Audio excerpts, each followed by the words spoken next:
London has fallen. Paris has fallen. I mean, places in Germany, we were just there a minute, it's falling to Islam, and America is getting very, very close. There are places in Texas, there's places in Dearborn, Michigan, Wisconsin, Minnesota that are nearly fully Islamic. They're trying to institute all of their Sharia law, and people are like, well, that'll never happen. No, it is happening. Right before our very eyes, it's happening. The enemy of the world is Islam. 1,000%. And people are like, oh, you're a pastor, you shouldn't talk that way. Because I'm a pastor, I need to talk that way because it is a glaring difference. Nowhere in the Bible does it say, Abraham, Ishmael, and Jacob. It's Abraham, Isaac, and Jacob. These people are hell-bent on destroying the Jewish people and anybody that will stand with them. So we've given Islam a pass. We've been, oh, it's okay, they're good people, they believe some strange stuff. No, I'm telling you, they're trained for one thing: kill Jews and anybody that likes them.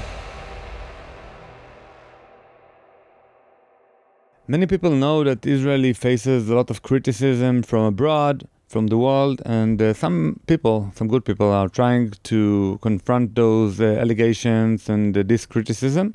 And here today with us is Pastor Greg Locke. Hi. Hello, my friend. Thanks for having me. Hello. So I told you, on the door, that it's the first time that I see a pastor with a Star of David. Yeah. I've been wearing it for a good while now. A lot of people in our church wear them. What is it for? Well, we just want to wear it in solidarity and support of Israel, because when people see it, they automatically think, oh, you stand with Israel. And so I'm a very bold, sometimes kind of abrasive person, and so I want people to know as soon as they meet me what my moral standing is with Israel. And so I think this necklace sets us apart in that way. And except from a good first impression or a bad first impression, what do people tell you about Israel? What do you hear?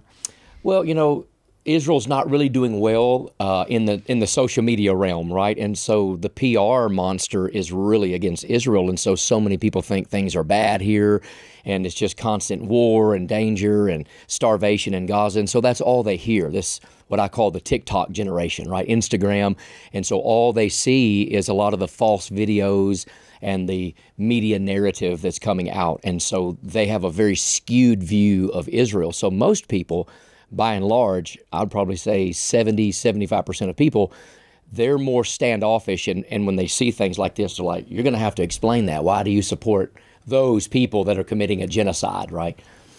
And do you think that the anti-Semitic movement is a more political movement or more something that is coming from a hate point of view? I mean, do they have an incentive to hate us because this is the way they explain to themselves why they are behind, sure, and Israel is in the front? Or? Yeah, I definitely think people use it as kind of a self-justification for hate and prejudice. And although it is politically driven and media driven, I think it's a deep spiritual issue. I would say it's very demonic, because it's the same spirit that's been around since, Pharaoh trying to eradicate the Jews, Haman trying to eradicate the Jews, Nebuchadnezzar trying to eradicate the Jews, Hitler. It's the same spirit. It's just upon a different person in a different generation. And so now social media has been used to propagate the evil and the nonsense. Oh, everything wrong in the world is a Jew's fault. It's Israel's fault. And so people just say that with no facts whatsoever, and it makes them sleep better at night. They feel better and say, oh yeah, that's what the world believes. No, it's not what the world believes, and it's certainly not what the God of the Bible believes, because 202 times he's called the God of Israel. He's never called the God of America. He's never called the God of Africa, the God of Iran. He's called the God of Israel. And so to take that away from the Jewish people, I think it's a heresy, and I think it's politically, spiritually, and emotionally dangerous. And that's just where we are. Do you think it's effective to trying to persuade some other people in words and in justifications and look, you have to see, the people in Gaza, some of them are really fat. Right. Oh, yeah, absolutely. So, yeah, all the pictures you see is non-starvation. All the adults, it's the only genocide in the world. The hand where, gives the hostage. Everybody has a camera, and No, you see the hand gives the hostage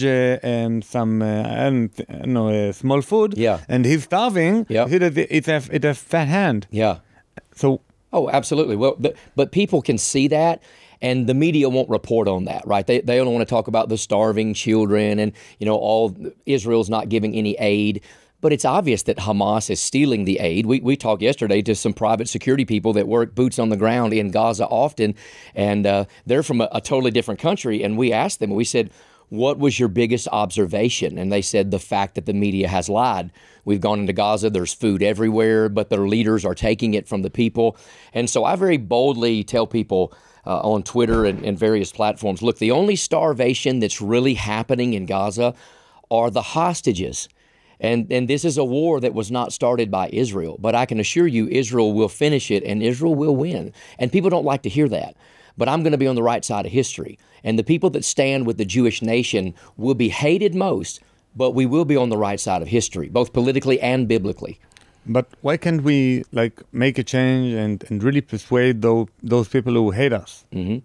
Well, I think you can. I think you can make great waves if Israel would be more open to a better PR situation. If they would take, for example, it doesn't have to be me, but I've talked to Gilad about this, but somebody with a very large voice. We do movies in America and books, and we have 4.5 million, followers on, Facebook platforms. If they could take somebody that is a voice and drop them right in the middle of Gaza with a camera in their hand and say, I'm going to tell you the truth, verse by verse, line by line. I'm going to show you the food. I'm going to interview the people. I think Israel would do better to bring the younger generation to their side. That's who they've lost. Israel's lost the younger generation because of TikTok, because of X, because of Facebook. But if they would they don't even have to put a lot of money into it. I know Qatar is putting a lot of money into all of the nonsense against Israel. If Israel would just get the right people with big platforms, I think they could win this war from a social media standpoint. And I saw an interview with Charlie Kirk and all other students, and he asked them why it's so hard to defend Israel, and they all said the $4 billion support that they give for the Israeli army. Yeah. What do you think about that? Well, I think that the idea of the support and our tax dollars and all of that, in the grand scheme of things, it's really a small, minuscule amount. But America gives a lot of money to a lot of people. The only people that are complaining about it is when they find out, we're giving this money to Israel, right? And so then they get mad. Then they get nervous. We're feeding the people that are starving the Gazans. And again, they would not have that mindset. And they've never had that mindset until social media told them to believe that. Right? And it's not like Israel has to have the money. Regardless of what people say, this is a safe nation. It's a prosperous nation. It's a growing nation. It's a blessed nation. God promised that as more Jewish people come back to the land, the ground would prosper, the crops would grow, there'd be springs in the desert, all of these prophecies. And when you come here and see it, you get a different feel. So the average person, 95% of people that complain about Israel have never and will never be here. And I think that's an injustice. I think they should not be able to, or at least say the things that they're saying unless they come here for a visit, because a visit will change everything. They'll find out very quickly the Palestinians are not oppressed, they're not slaves, they're not beat down. They have some of the largest houses and neighborhoods and villages in the entire region, and they feel very safe. I guarantee you they feel more safe and free under an Israeli rule than they would under a Palestinian rule. There's no doubt. I think that they feel more free and more secure than Jews feel under Israeli rule. Yeah. Oh, absolutely. Absolutely. And what people don't realize is that, even pre-war, Israel was busing so many, like 180,000 Palestinians into areas to work and to have good, salaries for their family. But you can go to those same villages and you'll have signs, no Jews, no Israelis. And so it's a very one-sided, skewed element that people don't understand. Yeah, and who put those signs? Yeah, the Palestinians put those signs. No. The Israeli government put Really? The red signs that you see. The red ones in the yellow, yeah. Yeah, it's an Israeli sign. Wow. It's because of the Oslo Accords that there should be a separation. Oh, gotcha. Between Israelis and Palestinians. Because the conflict. Yeah, and Palestinians can go to our villages and we can go to there. And I noticed yesterday that going down one of the major highways to Shiloh, the side of the Palestinians had no fence because they know you're not going to attack, but the Israeli side had big fences because they're afraid, I guess, of repercussions. And it's just, people don't see that in the news media. Yeah, actually, it's also written in the Bible, like in Chumash, I think, Bamidbar. I don't know the name in English, but when Moses sent the spies into Israel, they saw something. They saw high walls, and Yes. like it's all a matter of how you see those walls. If like a village has a wall, Yeah. it means that they are afraid. So the Israeli villages has walls, Yeah. and the Palestinian villages, even one of them doesn't have a Wow. wall. My goodness. So if you see it from like the Bible perspective, Yeah. you see it in a whole different way. Yeah. Wow. Yeah, that's interesting. Yeah. So what do people that you bring to Israel tell you about the visit? Tell you about what surprised them the most? It usually only takes the very first day, especially the drive from Ben Gurion Airport to Jerusalem. They begin to see it because they're thinking it's just a desert wasteland and there's no trees and there's no forest, just because they've never been here. So once they show up, they're like, wow, we have such a different perspective. And it's one thing, we visit the holy sites, if you will, and the various places. But usually the favorite places of the people that we bring would be the Western Wall, Shiloh, to see where the house of God, and it was 369 years, to go to those places, to go past Jericho. They like to see those spots. We go to the Galilee, and of course, obviously, as believers, as Christians, they love to go to those spots, Jesus, Capernaum, and various places. But they just love to see the Jewish people, I think, in their surroundings in a different light. And when they see it, they see happiness, joy, excitement. And they begin to realize, wow, these people have such a commitment to the Word, such a commitment to the Old Testament, to Hashem, and they go away with a different perspective, and they say they're so family oriented. You don't see that as much in America, right? There's a lot of split families, a lot of divorce, a lot of just fatherless children. But here, you see the moms, the dads, Abba, Ima. You hear that all the time, Abba, Abba. My kids love that. So my grandchildren, they started calling us, Abba and Ima, going back because it affected them here in Jerusalem. And so when people go back, they have a homesickness. They're like, wow, we want to go back. We see why you go back so often. And so I think the first day it strikes them, and by the end of the week, 2 weeks, however long they stay, they just don't want to leave. We're tired because we see a lot of things, but they love it. Do you think that the Israeli families, that we have a lot of children, like I have 4, and it's not a lot. Right. Like, yeah. And in America, what's the average percentage per woman? Yeah, if you look at a family that has 4, 5, 6 children in America, that mindset is, oh, wow, you need to stop. You got too many kids. But I mean, our church, we have families with a lot of kids. My wife and I, we have 6 kids and a grandkid. So, we kind of have that Jewish mindset in that way, which, by the way, might I just say, we did some ancestry tests about a year and a half ago, when we really started coming to Israel. I've been to Israel 13 times since October 7th. So I've been a lot. So we love it. So we started doing an ancestry, and we always thought my wife was Italian because her mother was Italian, and she didn't really know who her father was. Well, apparently her father was Jewish because when we did the test, she came back 45% Jewish. And so then I showed her picture to one of my rabbi friends here, and he said, she needs to do that test again because she looks about 80% Jewish. So everybody speaks to her in Hebrew and thinks that she's Jewish. She looks just like him. So we have a real connection to this land. We love it. I heard from a lot of people that research Christianity that you either hate us or really love us. Why is this dichotomy between the love and hate? Why it can't be just, cold relation. Sure. I think a lot of it, if not most of it, is ignorance. People think they know the Bible until they come to the land of the Bible, and then it begins to take on a new reality.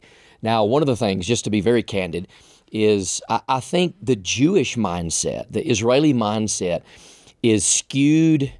I think I can say this on your broadcast, but it's skewed towards Christianity because of Catholicism, right? We're not Catholics, but when you go through Jerusalem, everything's Catholic, everything's a statue, a cross, an idol.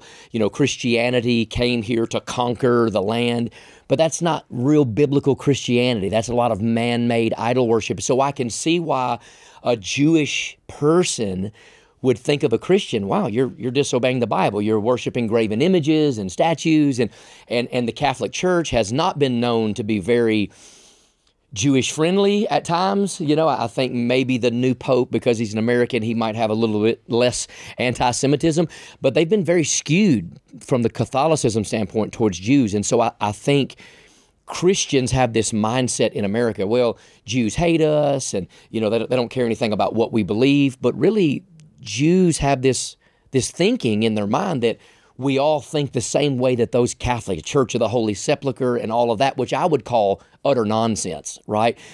We're not that way, because real Bible Christians, real evangelicals, we have such an understanding of the Old Testament that we cannot separate Israel from the Bible, even from the New Testament. Even if a person doesn't want to believe in Yeshua, if they don't believe what we would call the gospel, it doesn't matter, because if I believe what I say I believe, then why wouldn't I love the Jewish people? Because if I really believe, for example, that Jesus is the Messiah, regardless of what people reject or say, if I honestly in the core of my heart believe that, then to me, the Messiah, the Mashiach coming here is a second coming, but to the Jewish people, it's a first coming, but it's the same person. So why wouldn't I love the Jewish people? Why wouldn't I want to help them and support them and implement their ideas and their theological concepts? Does that make sense? And so I think a real Bible Christian cannot divorce the Israeli people, the land and the people, because the covenant is with the land and the people, right? It's with the land and the people according to God. And it's an eternal covenant. We cannot separate that from the Bible. And Christians that pretend to believe the Bible, oh yeah, we love Israel. But the biggest problem in America right now is what we call replacement theology, that the church replaced Israel, that Israel is no longer prophetically important, and now the church and Israel are the same. No, we absolutely are not. We are not the same. It's a really old thinking, the replacement theory. Theology? Yeah, replacement theology. It is a theory. It's been around for a long time. It's really old. But it's ridiculous, because we have not replaced the Jewish people, right? We have not replaced Israel. The church is separate, and both of them have a prophetic appointment with God, but not one without the other. We have to have each other. And so I think for maybe people like you or like Gilad or like all of these Orthodox rabbis, that they know I'm a pastor, they know what I believe, but we love each other, we're friends, we're working together, our church is financially supporting Red Heifer program, you know, rebuilding of the third temple, all of these things that can be very hot topics, right? But we see the importance of partnering with the Jewish people, and when they meet people like us, they're like, okay, there's a difference about you, because I have no ambition, I have no motive, I'm not in this for money, for clicks, for shares, for likes. I'm in it for two things, for God and for Israel. I want Israel to prosper, because to this day, they are still the chosen people of God. And for some reason in America, that used to be okay to say. But today, whew, that is a very polarizing statement to make. But I'll still make it, because it's the facts. But what can we do better? Like we were talking earlier about what the students of Charlie Kirk from Turning Point USA said. Like I would say, we should cut off the US dollars that we're getting for the army. Sure. It's pennies, really. $4 billion. It's pennies for us. We don't need it, and it's like a whole. I don't know. It really hurt. Sure. It's really hurt the efforts that you make and that we are trying to make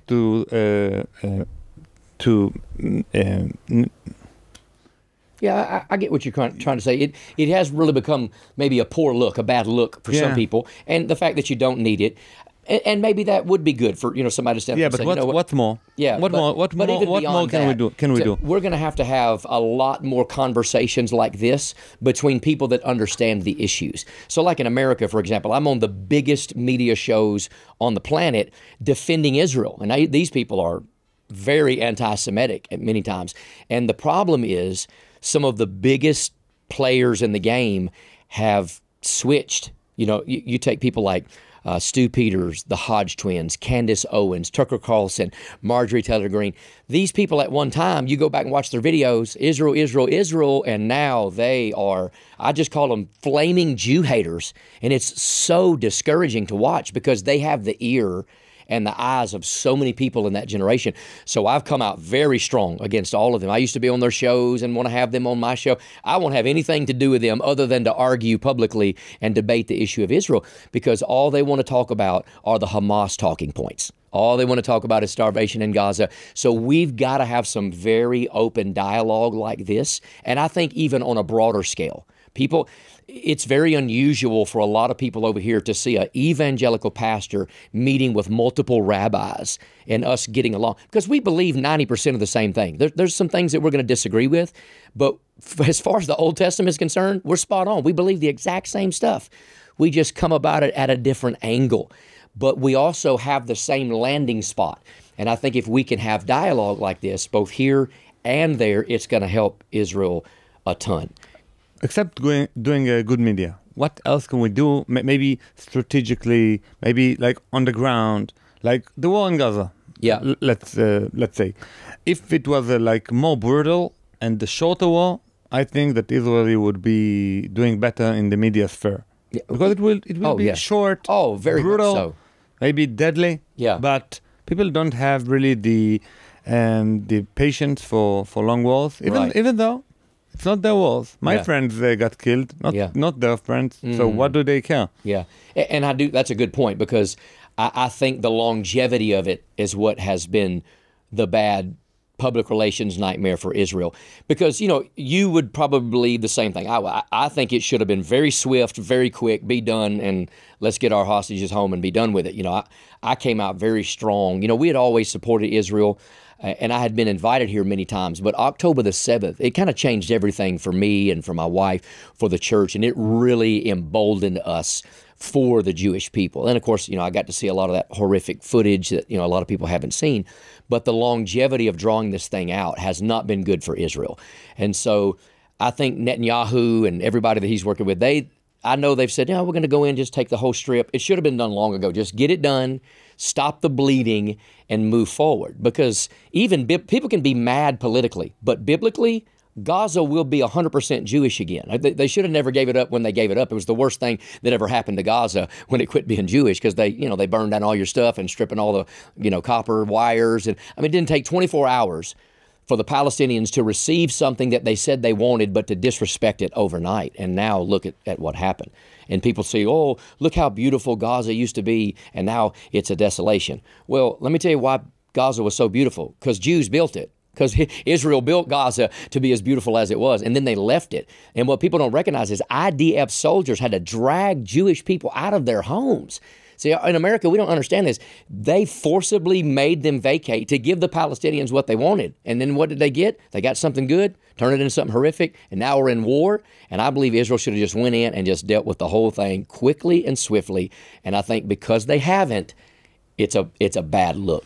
Actually, there's something else that I heard the other week, because we are now not celebrating, but I don't remember the word.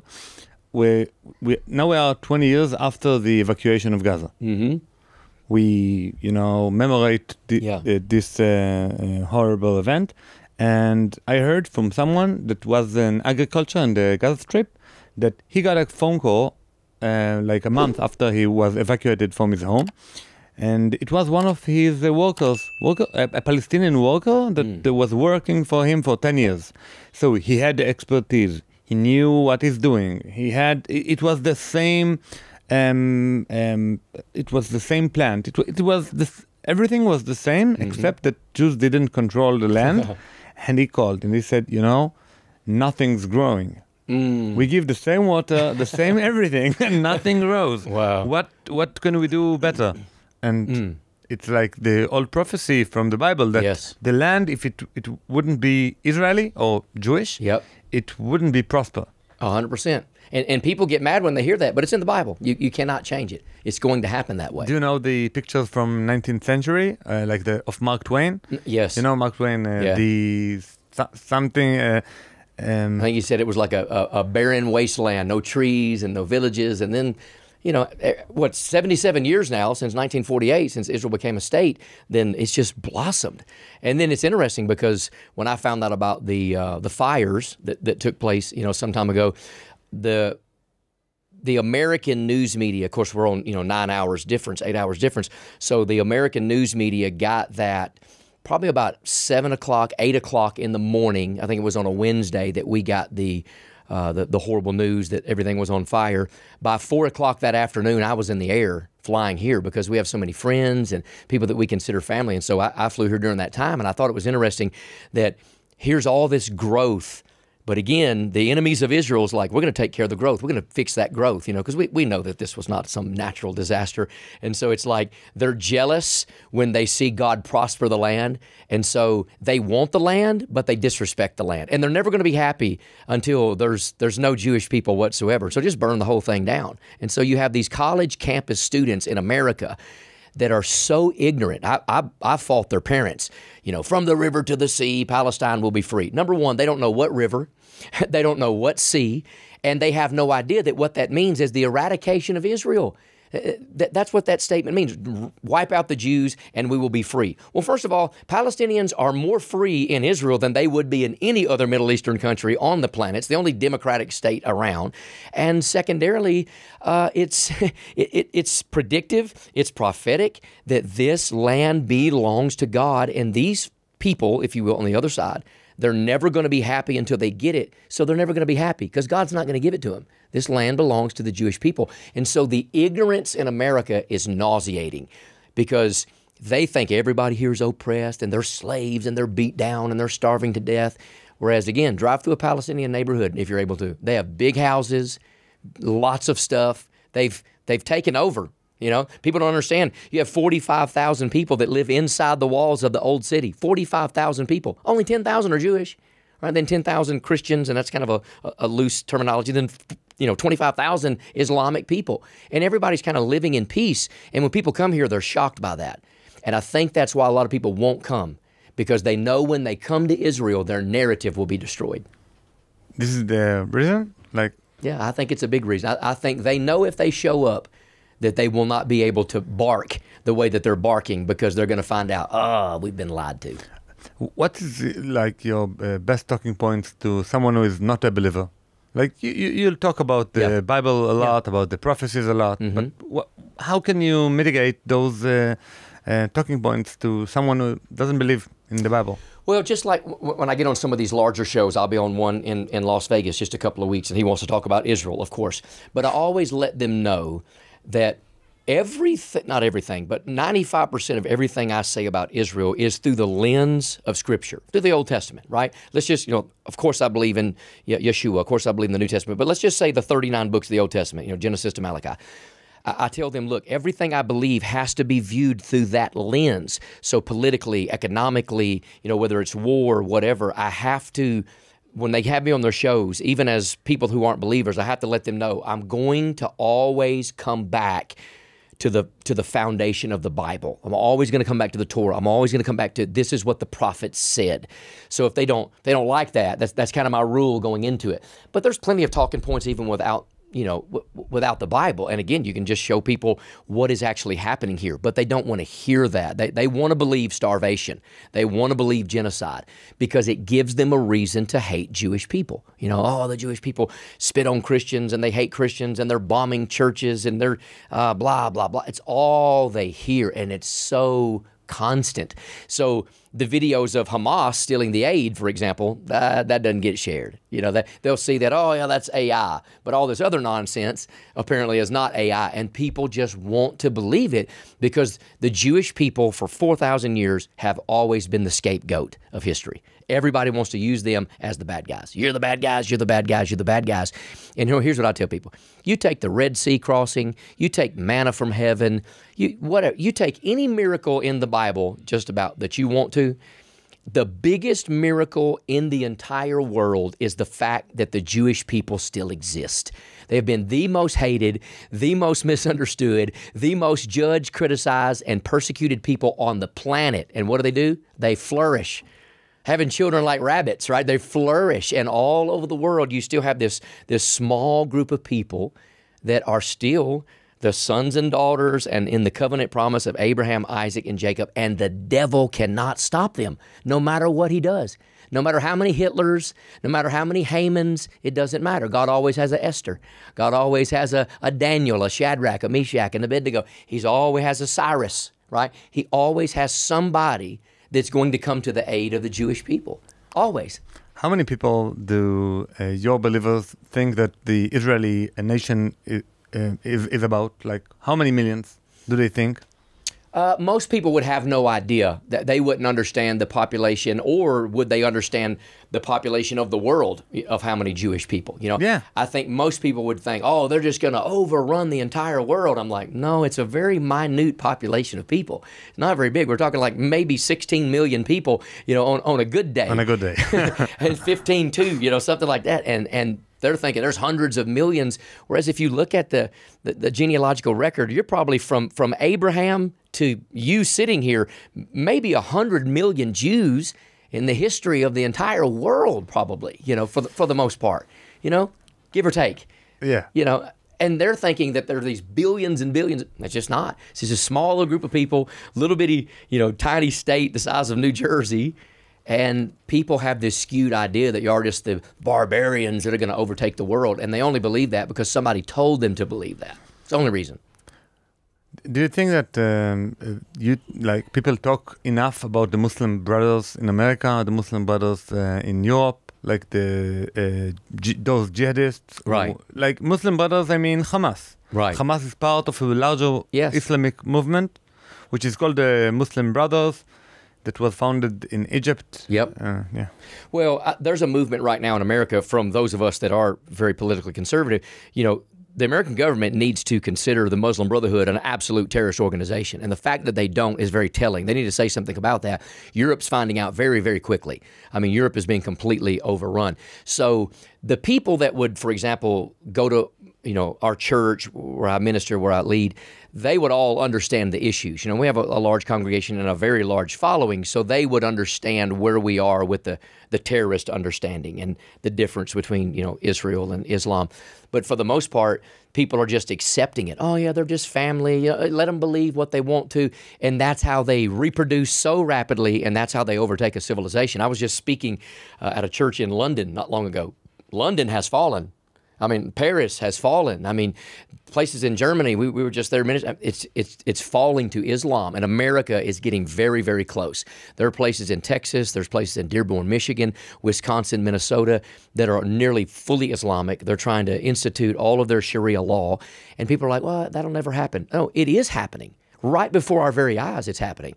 And the enemy of the world is Islam. 1,000%. And people are like, oh, you're a pastor, you shouldn't talk that way. Because I'm a pastor, I need to talk that way because it is a glaring difference. It's a glaring difference. Nowhere in the Bible does it say, Abraham, Ishmael, and Jacob. It's Abraham, Isaac, and Jacob. And because they were, if you will, piggybacked in the covenant, these people are hell-bent on destroying the Jewish people and anybody that will stand with them.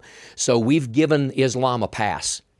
We've been, oh, it's okay. They're good people. They believe some strange stuff. No. I'm telling you, they're trained for one thing: kill Jews and anybody that likes them. And that's very bold for me to say those things, but it's the facts. Islam is not our friend, and it never will be our friend, no matter how many peace accords they try to sign. Do you see any proceedings towards seeing those Muslim brothers as an enemy, as a terror group? Like from the American government? Yeah, I do. I think there is a little bit of, sunshine on the horizon. Trump understands it. He knows it. I have the privilege to be in like an evangelical faith advisory board, for Trump and for his people. And so, I go to D.C. quite a bit and going to be going quite a bit more even to, lobby and speak on behalf of Israel. And so I think they see it. Matter of fact, I know they see it. But I think they feel like their hands are tied. Sometimes they play these political games. Well, we just have to, we have to be nice to them. Well, being nice to them turns your land into Iran. You look at Iran in the 70s before the Islamic regime came in, and I mean, ladies didn't have to be all covered up, and there wasn't this oppression, and kids are playing in the street, and there's, economic value, and now it's just an Islamic regime. It's like a concentration camp. It's horrible to see that, and that's what's happening in many places in America and around the world. And so we want to play nice, but you can't play nice with people that are born to kill you. You can't play nice with people like that. Do you think that the American Constitution will, I don't know, but maybe it will be something to block the way your efforts to fight the Muslim Brothers? Well, what people don't understand is, everybody wants to say, we have freedom of speech, we have freedom of religion. We do, and thank God for it, because it's benefited me being so bold. But we also have some framework in the Constitution that says that there is limits to freedom of religion, and that limits of the freedom of religion would be any organization that has a nefarious mindset towards America, towards those freedoms. And so obviously, you have people that have a terrorist mindset, and so they can talk about Allah, and they can pray their 5 times a day with their, loud speakers going through all the world. But at the end of the day, they have a nefarious plan to overtake the government. So that's not freedom of religion. That's giving them freedom to build terrorist networks in the mask of religion, if that makes sense. So if somebody really wants to stand up and push the issue, we could use the Constitution and run them all out. But I'm not the president. So. You're saying that the Constitution is something for your side, not something that maybe can be a limitation towards effective measurements. I think it'd be if they would use it properly, it could be a limitation to say, look, Islam, no, you're not welcome here. You're not welcome to practice this, because ultimately it's not about Allah. Ultimately, it's about your complete, utter takeover and destruction of our government, because that's what they want. I really like the way Dennis Prager and Yoram Chazoni are explaining the U.S. Constitution and the old Republic. Yeah. Which they say it wasn't like Thomas Jefferson once said, there is a wall between religion and state, between church and state. Right. There wasn't a wall. No. American was a Christian state. Yeah. And it wasn't a secular, it wasn't just, human rights state. No. Not at all. How do you explain? It wasn't just built on morality. It really was built on Judeo-Christian values. And so when they talk about the separation of church and state, first of all, that's not in the Constitution or in any of the amendments or any of those things. The Bill of Rights, what that is, it was a handwritten letter that was written basically to keep the states from all having to be like the same denomination, the same sect of a certain group or religion and a belief system. And so separation of church and state was never, ever to keep religion or keep the church out of government. It was to keep the government out of the church. It was to keep the government out of our pockets as believers, as people that do have a freedom of religion. And so people get it skewed. So they say all the time, oh, you're a pastor, you shouldn't talk about politics. And I tell them, the reason your church is in a mess is because your pastor refuses to preach about politics. We have to stand up and we have to push back against the establishment and against the system. Because if we don't, we're going to continue to have these conversations for another 50 years. Actually, Prager and Chazoni, I think that their best point, and the point that you must change in America, is that there was the Supreme Court decision in the 60s. I don't remember its name, but it says that you can't. It's not valid by the Constitution to teach younger generation in public schools the Bible. Right. And it's just nonsense. Right. It is. And I think they've been in some repealing of that. Of course, politically, we had against the preachers something called the Johnson Amendment, which, if you spoke about a candidate or if you spoke out about politics, they would take your tax-exempt status and all of this. But they just recently repealed that. Trump overrode that in his first term, but then he came and completely eradicated it in his second term. So now pastors can say what they want to. But the interesting thing is, I've been saying this stuff since 13, 14, 2015. I've been saying, vote for Trump, vote for the right people, speaking about Israel, speaking about all the political issues. We didn't close our church during COVID. We kept our service. We never closed one time. Wow, amazing. We defied we didn't do masks. We defied all of the odds and grew by thousands. And so I've always been known in America, and now much around the world because of shows like this, for kind of my, not just activism, but my boldness. I'm just very black and white. It's just the way I see it. It's what the Bible says, and I'm not going to compromise. And so I think that's what makes me fit well, because if I'm correct, you can correct me on this. What I'm finding, the more I come to Israel and the more I meet with people like yourself and again, Gilad and other, type of political and religious people, they say to me, the reason we like you is because you say what Jewish people are thinking, but they just won't quite say it for fear of the repercussions, right? I just see it for what it is. I grew up secular, so people that like in Israel that grew up secular, they feel like I feel that the state is mine. Yeah. It's not someone else's. It's not that like I'm kind of an Israeli, but I'm also religious, so I have to be nice. You know, there is this term in Israeli in Jewish law, which is called Kiddush Hashem. Okay. Kiddush Hashem. You must sanctify the Lord by your actions. So if I talk too boldly, maybe I'm not sanctifying the Lord. Yeah. So I'm all really tired up from those this kind of thinking. Yeah. I'm saying what you're saying. I'm not. Good. You're not saying what I'm thinking. Right. I'm saying what should be said in order to defend Israel, in order to make my family prosper and live here for many years. Yeah. And not to be slaughtered like in October 7th. Yeah. And so more power for you. Yeah. Greg Locke, thank you for coming here. Oh, man, this has been great. Keep your great work. Thank you so much, man. Appreciate it. אוקיי, עצרו הכל, בואו נדבר דוגרי רגע. אתם מאזינים עכשיו לפרק שהשקעתי בו שעות של תחקיר, הקלטה ועריכה, אתם נהנים מזה בחינם, וזה מעולה. אני רוצה שתהנו מזה, אבל יש דרך שבה אתם יכולים להפוך ממאזינים פסיביים לשותפים אמיתיים במסע הזה. קוראים לזה על המשמעות פלוס. זאת לא תרומה, זו עסקה. אתם נותנים לי תמיכה חודשית קטנה שמאפשרת לי להמשיך ליצור את התוכן הזה במקום, אתם יודעים, לעבוד בשביל משהו שמכניס כסף אמיתי. ומה אתם מקבלים בתמורה? אתם מקבלים את הגרסה המלאה, אתם מקבלים את מפגשי הקהילה שלנו שמרגישים כמו שיחת סלון אינטלקטואלית, ואתם מצטרפים לקבוצת הוואטסאפ שהיא בעצם המוח המשותף של הקהילה הכי מעורבת שלנו. זה לא הכל. בקיצור, אתם משלמים על עוד תוכן, ועל הדרך מוודאים שהפודקאסט הזה ימשיך להתקיים. אם זה נשמע לכם הוגן, הלינק להצטרפות נמצא בתיאור הפרק. זה כנראה יהיה הקפה הכי משמעותי שתקנו השבוע. תודה רבה. ועכשיו, באמת סיימנו.